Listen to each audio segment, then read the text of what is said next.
much well understood that whatever impact incarceration has on crime, it's really one of diminishing returns at the scale that we have today.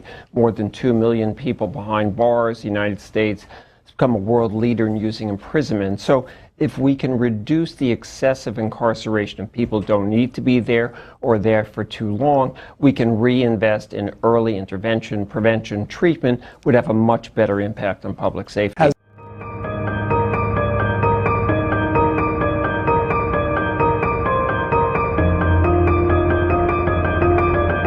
If you're a low-level drug dealer or you violate your parole, you owe some debt to society.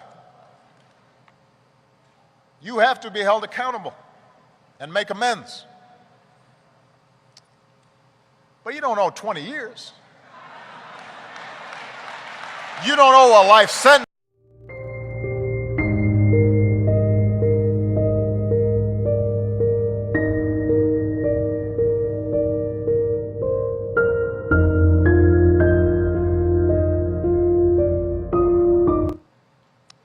We keep more people behind bars than the top 35 European countries combined. Our prison population has doubled in the last 2 decades alone. For what we spend to keep everyone locked up for 1 year, we could eliminate tuition at every single one of our public colleges and universities.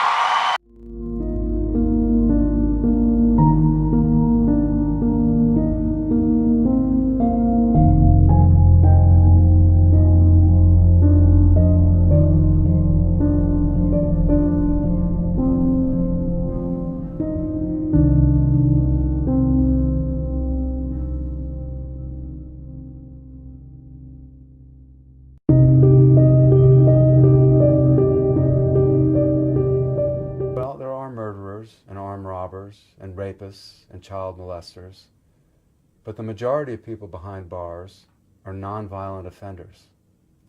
About 2/3 of them are African American or Latino. They're overwhelmingly poor, substance abusers, a large number of mental patients, huge rates of illiteracy. And there are tens of thousands of people who are in solitary confinement. Some of them are major gang leaders, some of them are people who are violent, and it makes sense to put them in solitary.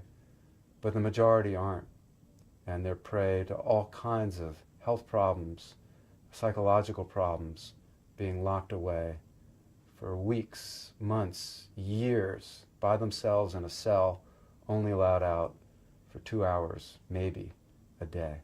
For most of these nonviolent offenders, there are so many other less expensive ways to deal with them in the community. For example, mental patients. We used to have mental patients in mental hospitals, and then we shut down the mental hospitals. So now they're in prison. The largest single facility for mental patients in the United States is the LA County Jail.